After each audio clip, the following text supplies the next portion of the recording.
Hello and welcome back to Tenor with a T.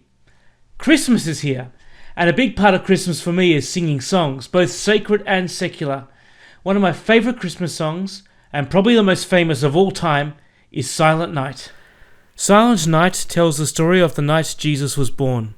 While everyone slept, the holy couple and their beautiful boy were awake. How the angels proclaimed his coming with a hallelujah to the shepherds, and how the proclamation rang throughout the world, spreading peace, love, mercy, and salvation to us all. But where did it come from? Stille Nacht was first performed on Christmas Eve, 1818, at the Nikolauskirche, the parish church of Oberndorf, a village in the Austrian Empire on the Salzburg River in present-day Austria. A young Catholic priest, Father Joseph Mohr, wrote the poem Stille Nacht in 1816. He brought the poem to Franz Xaver Gruber on Christmas Eve and asked him to write a melody and guitar accompaniment for that night's mass. A guitar, a very unusual instrument to be played in a church. The reason? There are many different explanations, but the one on Wikipedia says there was a river flooding that had damaged the church organ. A fiction, eh? Naya. It is true, however, that the church was damaged by floods. The Silent Night Chapel was built where the original church stood in 1937, but the town centre, as well as the St. Nikolauskirche, was rebuilt in a completely different area in 1899 to avoid what had become regular, catastrophic flooding. Stille Nacht has been famous for 226 years. Mohr's name was not attributed, and the melody was often assumed to be written by a more famous composer. It all became clear, however, when a manuscript in Mohr's handwriting of the original melody and guitar arrangement was found in 1995, 180 years after it was first performed. Honestly, the story of this song is fascinating to me.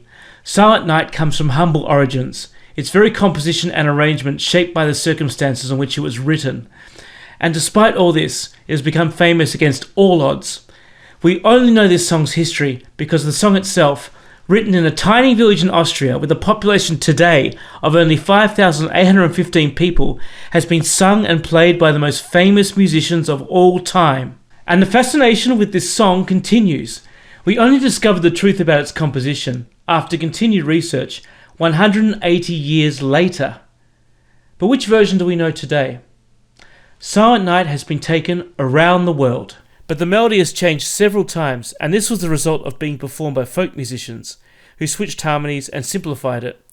The song has grown and been shaped by the performers. I have grown up and loved the contemporary melody, but tonight, for historical reasons, I'm going to sing the original vocal parts and play the original guitar arrangement. According to BBC Music magazine, at that first performance in 1818, Father Joseph Mohr would sing the tenor solo and provide the accompaniment on the guitar, while Franz Xaver Gruber, a schoolteacher and the church's organist, would sing bass. So that's how I'm going to do it.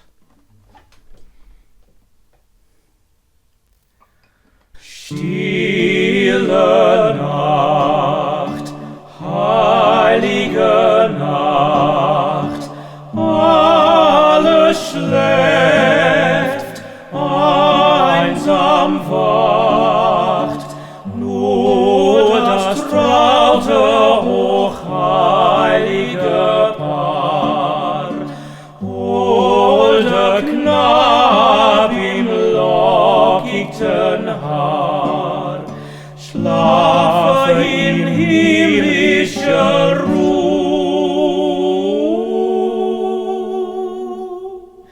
schlafe in himmlischer Ruh.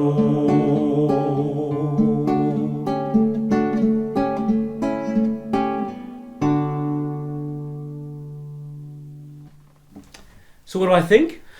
The original melody is very beautiful, but I'll admit my bias and say that I prefer the modern melody. I like the fact that the harmony being switched around provides a nice floating high note to the main melody. Although it makes the song very difficult to sing, it provides a climax to the melody and allows for multiple interpretations from each verse, from the peaceful ending to the more dramatic one. One more takeaway from my whole research into Silent Night is a reflection on how lucky we are to have the internet. I was totally unaware of the discovery of the manuscript in 1995, and without Wikipedia, probably never would have.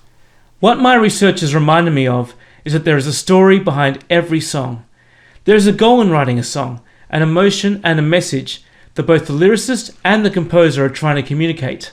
But with every performance, this story is told from a fresh perspective, and this can create its own history depending on what the performer can bring to it. I hope you enjoyed this video and have a Merry Christmas. Please watch my other Christmas videos if you feel inspired by this one, and I look forward to seeing you in the next video. Bye.